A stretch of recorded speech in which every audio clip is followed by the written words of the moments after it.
Welcome to the Linux Basics live class. This is the introduction session, and as you can see that the name is the basics. So the objective of this course, this is an 8-week course, is to get you started with Linux and to have some practicals as well and become a little bit comfortable with the basic commands which we use, irrespective of which distribution you are using. And of course, we have a 52-week pre-recorded course as well. So if you want to go further for certifications like RHCSA or RHCE, then you can continue with that. That has a more advanced stuff. But this one is just to get you started with Linux and going through some of the very core basic commands, and also include little bit advanced stuff like permissions. And we end up with a project where we configure like a web server, and we see how exactly we can connect to it using HTTP or HTTPS over the secure sessions as well, right? So first of all, let's get started and see what exactly is the course structure and what the basic introduction to the Linux world or Linux domain. So the first thing, this course, as I mentioned, it's an 8-week course, so it is designed in a way that we are going to go once per week in the live sessions, and it will be a 2-hour session. So again, it's not time driven; it's topic driven. So sometimes it can be more or less than 2 hours, depending on what topic we are dealing and which commands we are practicing. Also depends on the Q&A. So if you have some questions that can go a little bit overboard, or we might be done before that, before the 2-hour time as well. But the idea is that we will go for the next 8 weeks, starting from next week, of course, where we will go through some of the basics of Linux, starting from installation, choosing which distribution would be better to use for this course, and then going through all the core commands. Now, Linux kernel is same irrespective of which distribution you're using. So some of the core commands will be same, only few things will be different, like when it comes to how to install new packages and how they represent the GUI. That might be slightly different depending on which distro you're using.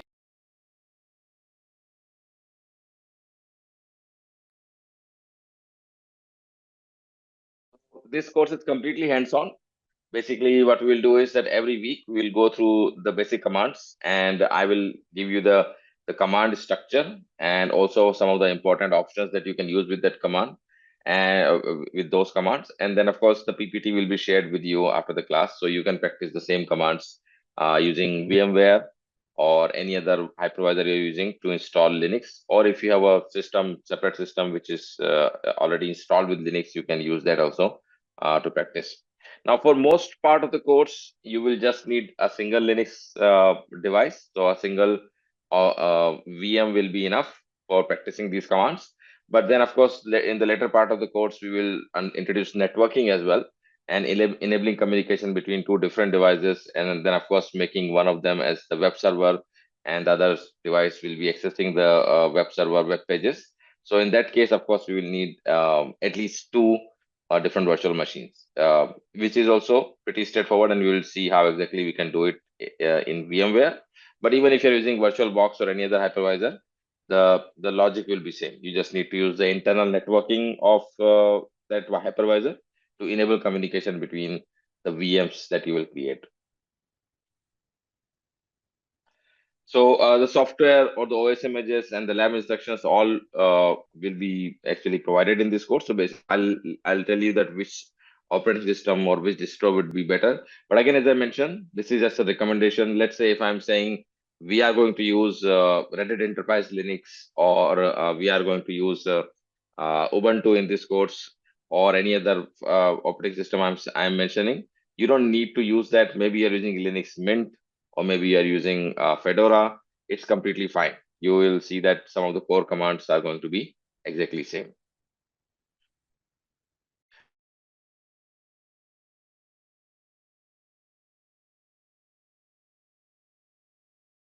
So these live Zoom sessions are also being recorded, and these the access to these recordings will be available to you for, first of all, for lifetime, and also anytime we make any updates to these recordings, those updates are also be reflected on the course web portal. So you can go to 0 to it.com or you can go to Karotul My Kajabi, and there you will have your own login credentials. You can use those to log into your Linux recordings, and there you will be able to watch it as many times as you want to watch, and it is available for lifetime access.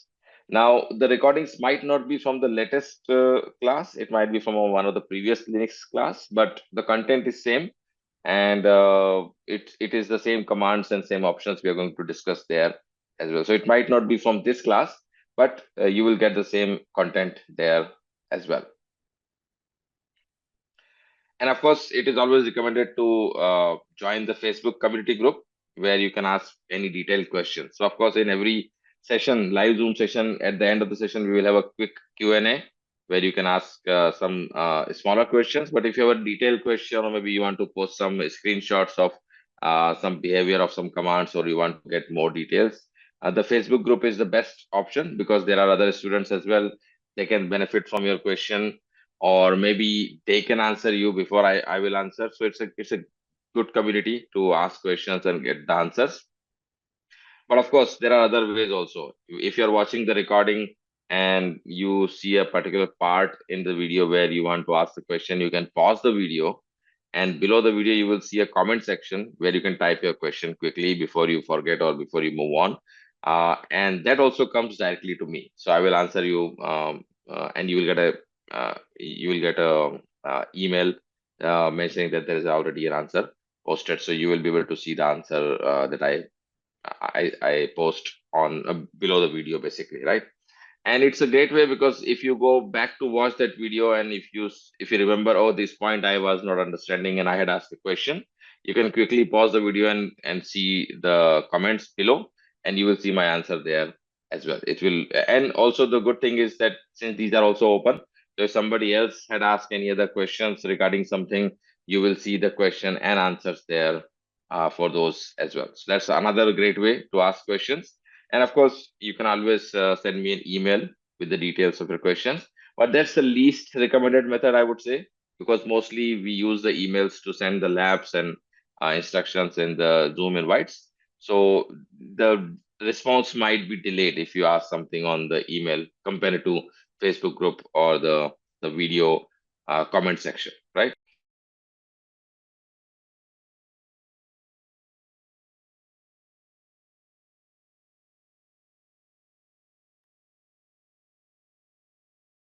So yeah, as I mentioned, lifetime access to recordings.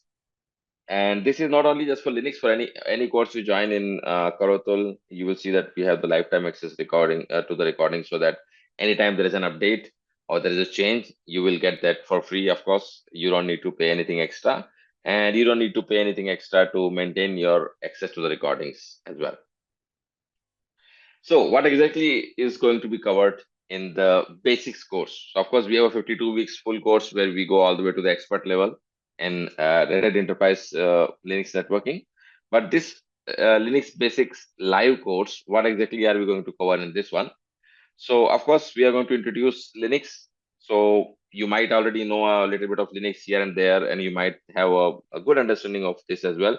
Or maybe you are coming completely from zero, means you have no idea about Linux at all, or you have never used it. So don't worry. In all cases, we are going to start from scratch. So if you already know something, you can bridge the gaps. If you don't know it, don't worry. We'll got it covered. We have got it covered here, right? So we'll start with the introduction of what exactly is Linux, what is Linux kernel, what are the different distributions of Linux, why there are so many distributions, what is the difference between them, is there any particular distribution that you should use over the other one, are there any benefits, pros and cons of this, at least some main distributions, because there are in Linux there are more than 1,000 distributions and they are keep on coming new ones.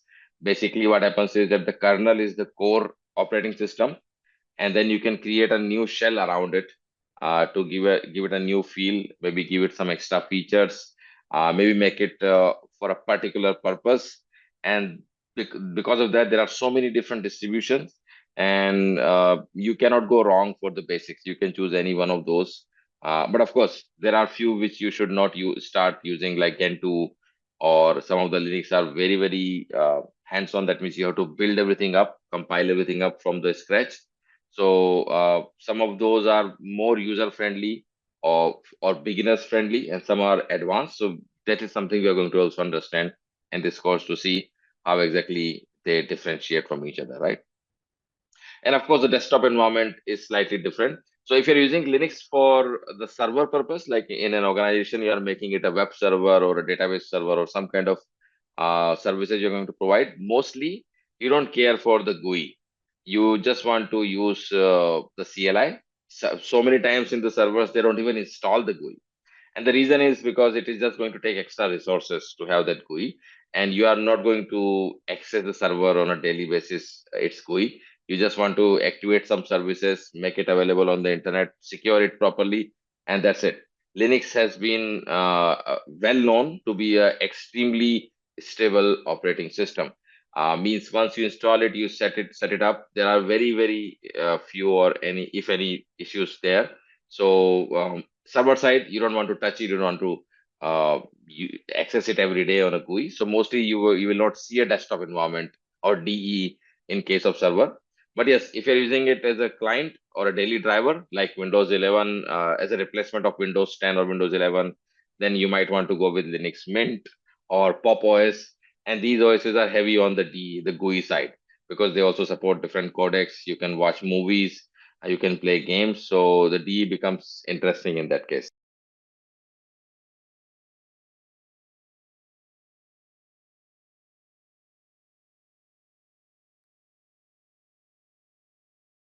So we are also going to understand in this course the Linux operating system partitions and directories. So when you start learning Linux, and of course the first thing you do is you install a new Linux operating system.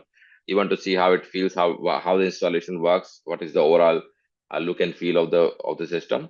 But when you're installing, the first thing you have to decide is that how many partitions do you need on your hard disk drive, and what are these different directories created, like root directory, USR directory, home directory, and temp directory. And there are so many other directories like the ones which are used for a specific purpose, like opt directory for optional. So there are some directories which will be created already, and then of course you can create directories and files on your own if you want to have some more files and directories created. But some of the well-known directories, what do they mean? And there is an option of using a dedicated partition for some directories because they are important. Like generally, you should keep a different partition for the boot directory because it contains all the booting files, important files for booting your operating system. And if it's on a separate partition, then if the other partition which is containing your other directories, if it malfunction or fails, your system will still be bootable. So just to keep it separate or compartmentalized basically from other operations. And what are the other best practices? Like should you use a separate directory for home? Because the home is where you keep all the user files. So especially if it's a server or it's a device which has many users and they all are going to access it, then it might be a good idea to keep a separate partition for the, or even a separate hard disk drive for the home directory, so that in case of a failure, you can retrieve all the user data easily, right? And then you can just install a new operating system and make that home directory available again to everyone. So you'll see some recommendations there as well, partitions and directories. As a matter of fact, this is where we'll start from the first session next week. Installation and understanding the concept of partitions and directories. In partitions also, you will see, like in any operating system, you cannot use the hard disk drive raw, right? You need to format it in some file system so that you can start using it, right? File system actually dictates things like what would be the maximum file size, what would be the maximum partition size, how this the indexing will work, how would you search anything into the file system, how the error recovery will happen. So the file system becomes very important. Like in Windows, we use NTFS, which is very popular, but Windows also used to have FAT16 and FAT32 file systems. Similarly, in Linux, you have many options like ext2, ext3, ext4, XFS file systems. So we are going to go into the detail of how exactly these file systems work and what are the differences between these file systems, which one will be a good choice for a particular type of server or implementation. And of course, once you have the understanding of partitions and what are some of the important directories, then we can start with the practical of Linux installation, so that we are aware that how many partitions we will need, or should we just leave it to the system to decide what partitions will be created. You will also see there is a partition called swap partition, which is created in case if the memories or RAM is not enough and some of the data has to be kept into the hard disk drive. So it can use some of the part of the hard disk drive as the RAM or extended RAM, which is called the swap partition. So that is something is always created. So even if you are not creating partitions and you are letting Linux decide all the partitions, a swap partition will always be created as well. And then, of course, after installation is done, we will start the CLI. So we will introduce the CLI and some of the basic commands. So this will be the biggest part of this course because we will have many sessions, basic command part 1, part 2, part 3, and some of the very, very important commands, all their options, and what exactly are the pros and cons of using those commands. How can you use the system help to get more in-depth detail of these commands, and of course some examples, so that we can see how exactly it behaves and what exactly does it achieve. So will start with the very basic commands and we'll go to fairly advanced commands, although the course name is Linux Basics, but we will see some advanced commands as well here and there. And of course, when you install Linux, you want to install different softwares, right? And in the new softwares that you install in Linux, they are called packages. So if you're installing a package in a Linux, that is basically just like installing a new software in a Windows machine.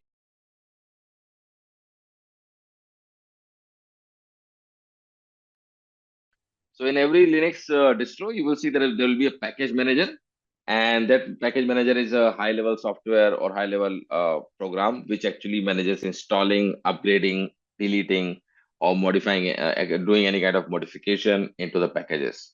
And that's where you will see many different distros will differ significantly. There are different families of operating systems in distros, and there are different types of package management that happens.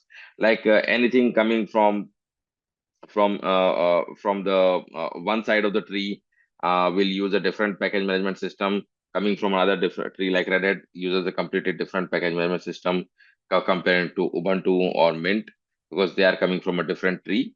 So you will see that the package management might be slightly different depending on which distribution you are using.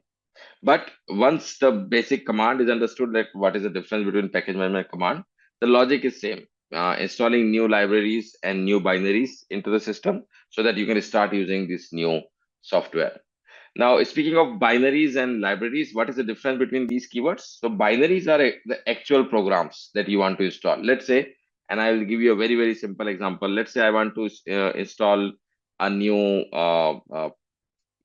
let's say a new text document reader, or I want to install a new game. So I find out that there is a Linux binary available for it. I will actually install that binary, and that binary will allow me to execute the package or execute the software on my system.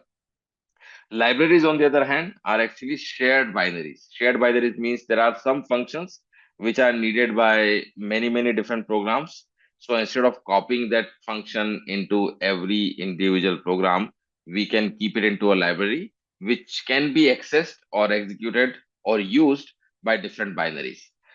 In programming, we call them functions, right? For example, if you are familiar with programming, you know that let's say if I'm creating a code and I need to do some certain part of the code again and again, I don't need to copy the whole part of that code again and again. I can just put that part of the code into a function, and I can call that function every time I want to execute those 3 or 4 lines instead of typing those 3 or 4 lines again and again. So that happens into the programming, right?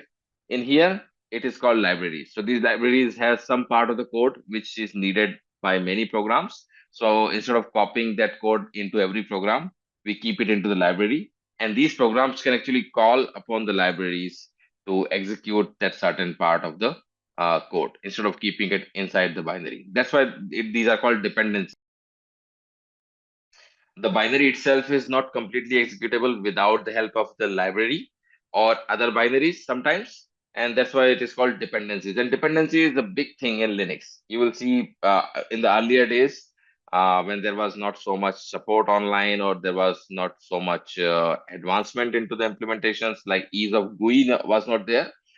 It was a nightmare to install a new package, especially if it has many dependencies. Because what happens is that you try to install it and it will say, I need this, and this.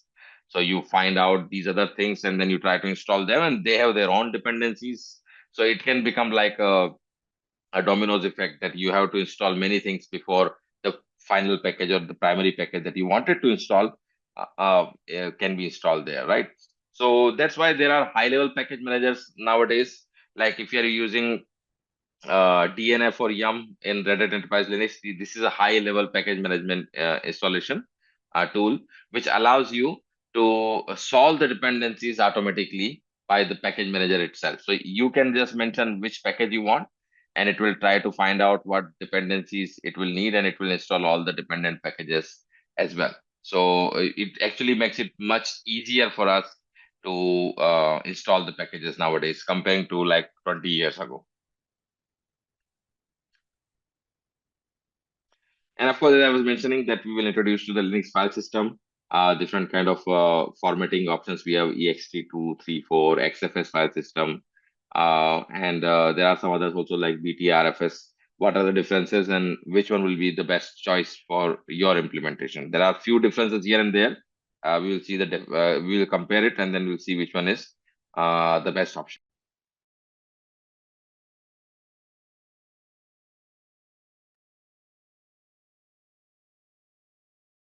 And then of course we will go to a slightly advanced part. So of course we will do many basic commands, but then we will start doing a little bit advanced stuff as well. For example, creating users and groups, and understanding the importance of the root user account.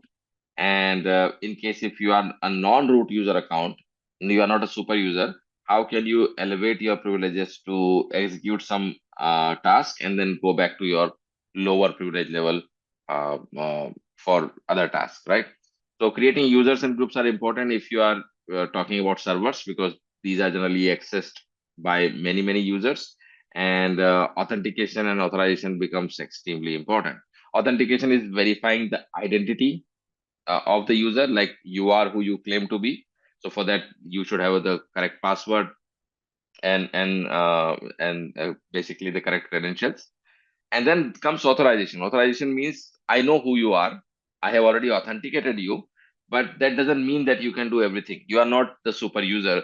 So there are level of access that I have defined based on the authentication. So if you are user one, you can only access some resources like files and folders.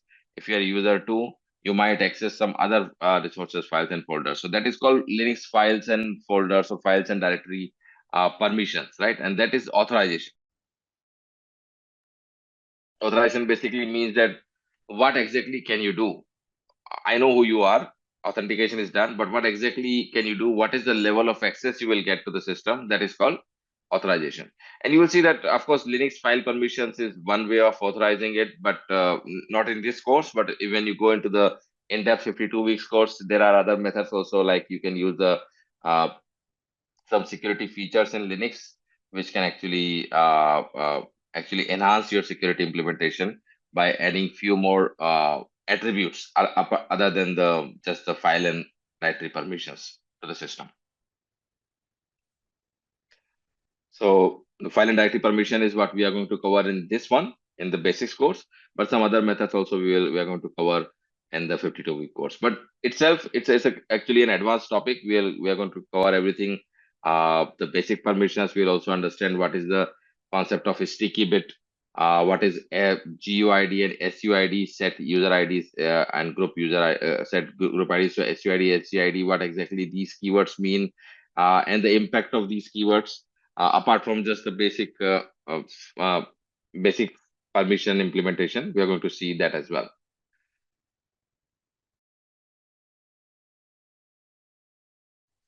And of course, we are going to cover some important editors. Now, of course, in Linux, you will see everything is a file. So if you want to configure new web server, you have to edit some configuration files. If you want to configure some other services, you have to edit some files. So editors become very important, right? Now, if you're using GUI, of course, you can use the GUI editor, but if you're using CLI, the two editors which are very common are Nano and VI editor. Nano is the simpler editor, but VI is slightly difficult and it has a learning curve. You need to know how to exactly use it because VI is supposed to be using only the keyboard. Keyboard means when they created VI, they didn't even use these up arrow, down arrow keys or the home key or end key on the keyboard. So everything had to be done only with the alphanumeric keys, right? So of course, if you want to type something, you will be into the editing mode. But if you want to execute some commands, you have to go back to the command mode. And commands are also from within the alphanumeric keys. So that's why it is completely text-based editor. It is a learning curve, but so many people actually prefer it once they learn because it becomes much faster to edit things using just the keyboard. You don't need to use even the advanced keys on the keyboard or mouse at all, right? So we are going to see both how exactly do the work and what are the important things we need to remember for these two different calculators.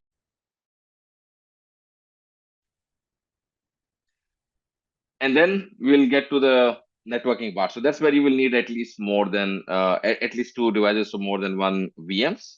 So we will see what exactly networking is, how to enable communication between two devices, what is IP addressing, and then of course we'll connect to Linux machines. One will be acting as a server, one will be acting as a client, and then we will see how we can actually enable communication using secure shell. Like if you want to log into another system after you have the reachability, how can you use secure shell to securely log into the system? That is something we'll learn here.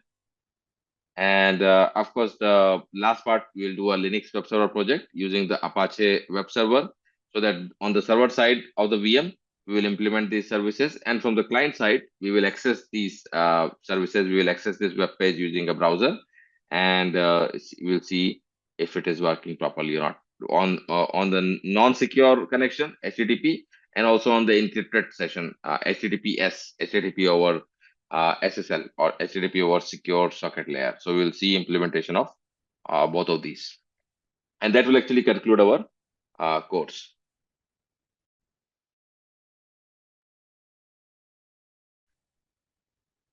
So this is what we are going to cover into Linux. And what tools are we going to use for this course?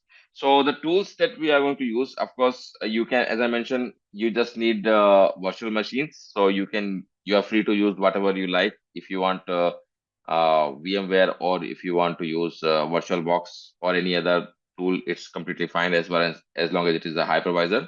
Or if you think you have a couple of PCs which you are not using and you want to install Linux directly on them and connect them for networking, that is also something you can do. That's not a problem at all, right? But we are going to use VMware Workstation Player, which is a free software you can download from the Broadcom website. In case if you have any issues in finding or downloading this, because VMware has been uh, purchased by or taken over by Broadcom. And after that, the website is not very user friendly. It's not very easy to find these tools. So, in case if you have any issues in downloading Workstation Player, let me know. I have a software copy of I think 17.2 version on our Dropbox. So I'll send you the link to download, and you can download it from there. And for the individual Linux operating system, we will directly install it into the VMware using their ISO file. So basically, you will actually procure the ISO file from their websites. And good thing about Linux is that it is open source, so you don't need to purchase anything. You'll be able to download it for free of cost. And then, of course, you will install it inside the VMware using that ISO image. Now, the network type we should set to NAT, network address translation, just to make sure that different Linux installations can communicate with each other without any issues.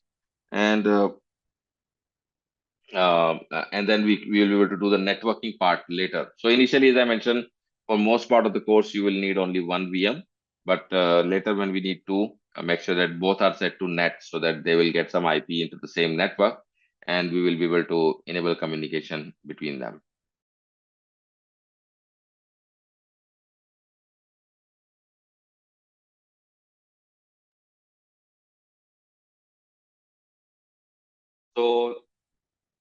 So this will also allow the Linux machine to communicate with the host machine, not only with each other, but you will also be able to communicate with both host machines from your, sorry, both Linux machines from your host machine. Like I'm using Windows 11, so I can actually ping both Linux machines inside the VMware. So it's like a small network of three different devices connected to each other if you use the net. Now, for most part of the course, as I mentioned, you only need one Linux machine, but later we will need at least two when we are using networking with the server and client.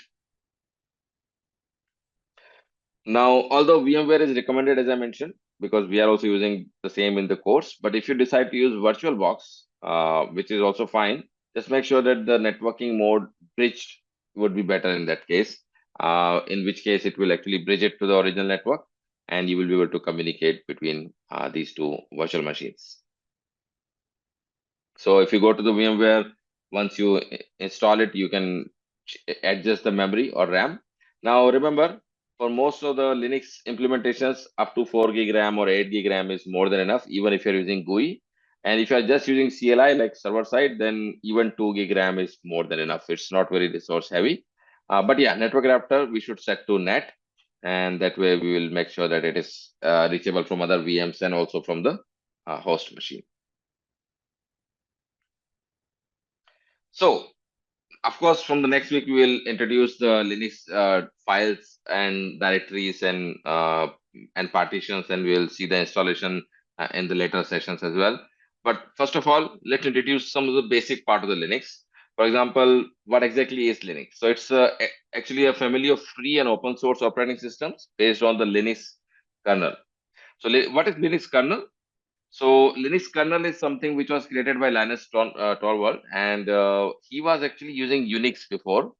And what happened was that Unix is not free, so he was using it Unix at his work environment. But then he wanted to do a personal project and wanted to use Unix personally.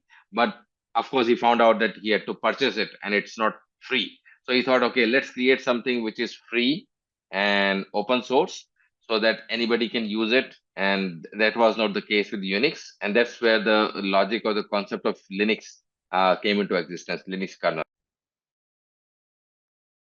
And if you are creating an operating system based on the Linux or using the Linux kernel, those are called Linux distribution. So Linux kernel itself is the core operating system, but of course you always need a shell around it, like in like a GUI and a system, a way to install packages and a way to handle permissions and all these things. How do you manage different files and folder directories? So that is called the outer shell, and that what creates the Linux distribution. So you will see that in all the distributions, the kernel will be same. Everyone is using Linux kernel, but the outer shell is different. That's why it's a different distribution. So as I mentioned, it was initially released by Linus Torvalds on September 17, 1991. And it is a free and open source operating system. And the source code can be modified and distributed to anyone commercially or non-commercially under the GNU GPL, General Public License.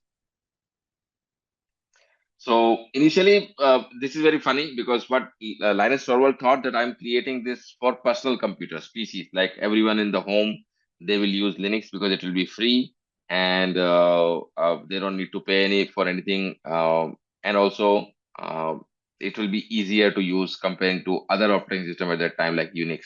But of course, that instead of that, what happened is that Linux became hugely and widely popular for the server side implementations, like in organizations doing serious work and providing services to thousands or hundreds of thousands of people. They started using Linux, and the reason was it was highly stable and it was free. So they actually had saved tons of money on this because they can implement 100 servers and they don't need to pay anything because it's completely free. So it became widespread popular for the server side implementation. On the PCs, it was not so popular because it was not so easy comparing to like Windows. Like Windows 90, Windows 3.1 was still the first GUI, but it was not so good. But Windows 95, Windows 98, people started liking Windows much more for the PC part because it was easier to use. So of course, Linux was initially aimed for PCs, but later it was used for servers and other machines like mainframe computers, supercomputers. Uh, so many different implementation was, and it became extremely popular. Nowadays, if you think about Linux, it is also used in embedded systems like routers, automation controls, TVs, DVRs, video game consoles, smartwatches. So Linux is everywhere now. And even if you have a smart fridge, if a smart refrigerator or smart microwave, it might be using some kind of Linux implementation internally if it has anything more than just a yes or no kind of questions. And of course, one of the biggest success of Linux is the Android operating system because the Android that we use or Android is created by Google, but it is completely based on the Linux operating system. And of course, if you are using Android phone, you are using Linux operating system at the backend. And of course, Apple will never actually accept this openly, or Microsoft, but these operating systems are also based on the Unix structure and Linux structure internally somehow. But they do a very good job in hiding their internal programming so that, of course, it's their own operating system now. They don't openly say that it is based on Linux. But everything, just like in language, programming languages, the mother of all languages is C language.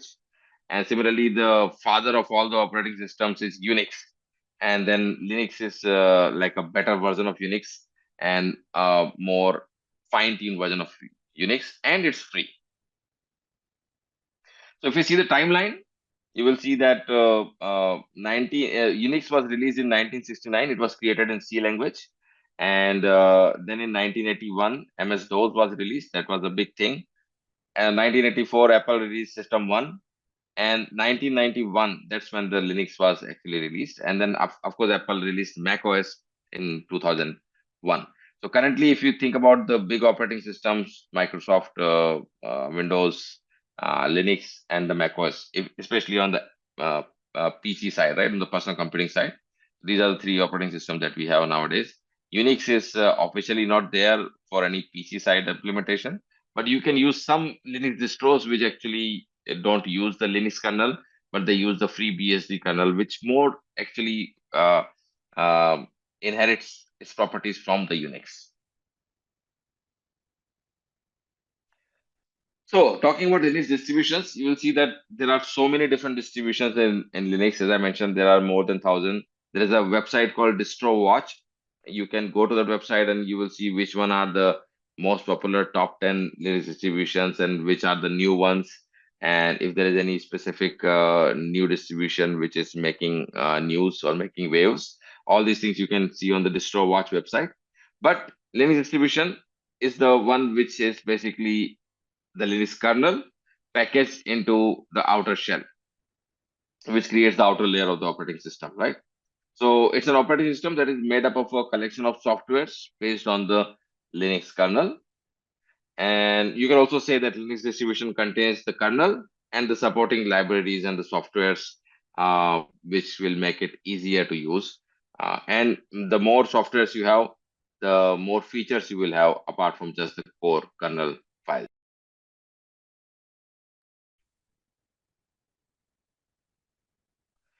So, talking about distribution, you will see that there are many distributions, but there are three main types. So, there are core distributions, specialized distros, and there are live CD distros. So, the core distributions are the ones that you can install for your general purpose or for making it a server or making it like a personal computer.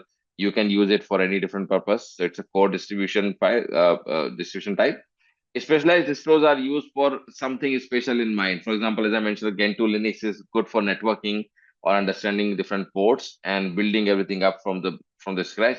Or if you are thinking of watching movies and you want all the codecs that you need for running videos smoothly or games smoothly, Linux Mint might be a good option because it actually comes with a lot of codecs available and so on. So you will have many different options depending on what exactly you are looking for. And then if you just want to experience Linux without installing it on your hard disk drive, there are live CD versions as well, where Linux is already installed on the CD. You just need to insert CD, or nowadays there is no CD, so we use basically the USB drive, and you can run the Linux directly from the USB drive, USB stick, use it, and after you think that you like it, or after understanding it properly and seeing that it works good, you can decide to install it on your hard disk drive as well. So let's talk about some of the major distributions that we're going to see in Linux world. So you will see that Ubuntu, Linux Mint, and MX Linux are considered the easiest for new users. So these are the distributions which actually have a very good user-friendly GUI, and installation is also very smooth. And then many of the important libraries and softwares are part of the installation. So you don't need to do anything after the installation is done. For most of the things, it will be working pretty smoothly. Like Linux Mint is often compared with Windows 11, and they say that if you're using Linux Mint, it is actually pretty straightforward, right? After the installation, most of the things you can do right away. But then, of course, there is another side like Arch Linux, Gentoo, or Slackware Linux. These are advanced distros which need comprehensive knowledge of Linux before they can be used effectively. Now, these are great learning tools once you reach to, I would say, intermediate level. But so many times people say, like jokingly, they say that, hey, if you hate your life, you should use Arch Linux. If you don't have enough issues in your life and you want more, use Arch Linux. The reason they say like this is because there is always something happening. You have your network, you have built your operating system step by step from scratch, and then one issue and everything can break, and you have to rebuild it again. A new update comes, and then it can create issues, a shock wave to the other libraries and programs, and they start acting weird and maybe completely stop working. So you have to find, troubleshoot, and fix everything again. So that's why it's a great learning tool. You learn a lot if you're using these operating systems, but you should only consider these once you reach to at least intermediate level, not immediately, right? These are not for the new users, and they are not user friendly in any ways. And then, of course, you have somewhere in the middle, not so GUI based, not so PC based like Linux Mint, but not very extremely difficult also like Arch Linux or Gentoo, like OpenSUSE, Fedora, RHEL, Red Hat Enterprise Linux, and Debian based operating system. These can be considered mid level distros, right? So they are not very easy, but also they are not very difficult also compared to Arch Linux or Gentoo. Just to give few examples. So you will see that there are two big trees, Debian tree and the Reddit tree, or Fedora project, basically they used to call it. And then other distributions, somehow they use either one or the other as their core. So Debian is basically was developed in 1993, and it had that time by the almost 50,000 binary packages, means different softwares. And it had inspired more than 100 Debian based Linux distributions, including Ubuntu and Linux Mint. They are actually Debian based. And there are three main branches into this: the unstable branch, which is called SID, the testing branch, and the stable branch. So if you're using it for the server side, the stable branch will be preferred. But the unstable branch is what used to create the Ubuntu, uh, which has been the most popular Debian distribution out there. So one of the benefits of using Debian is it is very stable. It has a high level of quality control, and it supports more process architecture than any other Linux distribution. So there are servers which are running for more than 10 years without any issues, no, not even a single reboot on Debian, and it is extremely stable once it is implemented. Not very user friendly, but good for server side. So some of the issue with Debian is that new technologies are not always included, and there's a slow release cycle. But of course, people don't use it for the latest and the newest features. They use it for the stability, right? And then, of course, the second project is the Fedora project, which is Red Hat company. It was introduced in 2004, but formerly it was known as Red Hat Linux, and actually it origins from back in from 1995. So this is the one which introduced the RPM package manager, which is hugely popular in any of the Red Hat based distributions with dependency resolution automatically and other advanced features. So it was high level package manager. As I was telling you that dependency resolution is a big issue, and any high level package manager can actually take care of it automatically.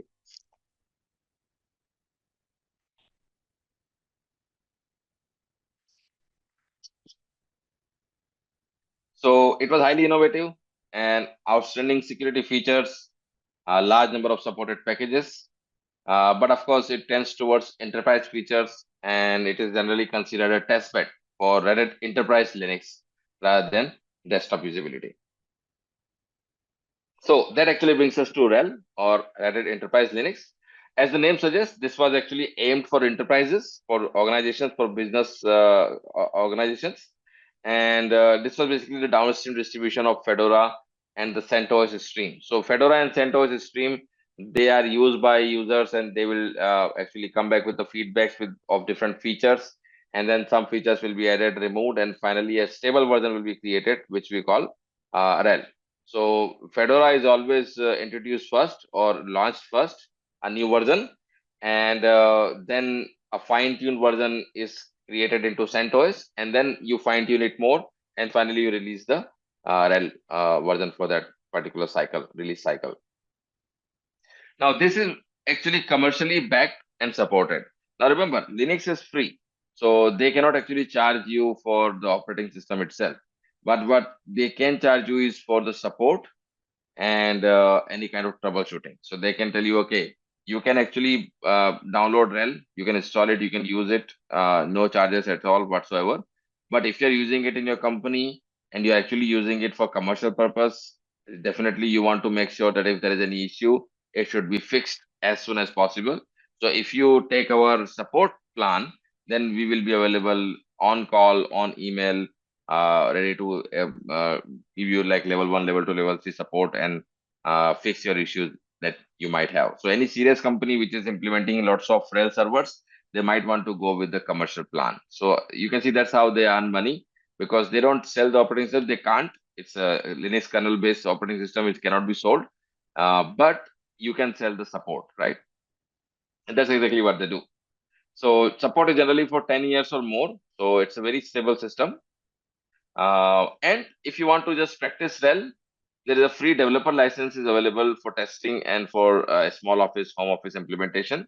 So what I'm going to do is I'm going to send you a PPT, or sorry, a PDF after this class, and that PDF will have the links to go to the websites of 4 different recommendations like Rocky Linux or Red Hat Linux or Ubuntu or Mint. I'll send you the 4 different recommendations, and you can decide which one you want to download. You can't go wrong for the basics. Doesn't matter which one you use. So you are free to choose which one you want to use. Or if you think you have already installed something else, like Pop OS or something, that is also completely fine. Right? I will just send you that PDF as a recommendation, as a reference, but you can use any other operating system as well. So RHEL actually uses the RPM based DNF utility. So earlier it used to be called YUM, but now it is called DNF. So DNF is used to install or delete or manage packages or softwares in Red Enterprise Linux, right? So this is the distro information.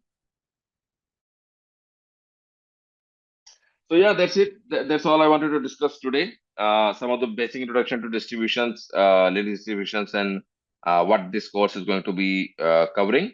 So from the next week, we'll start with the Linux installation, and we'll see the important formatting or partition types in Linux, and the different Linux directories, so that we can understand how installation will work with that.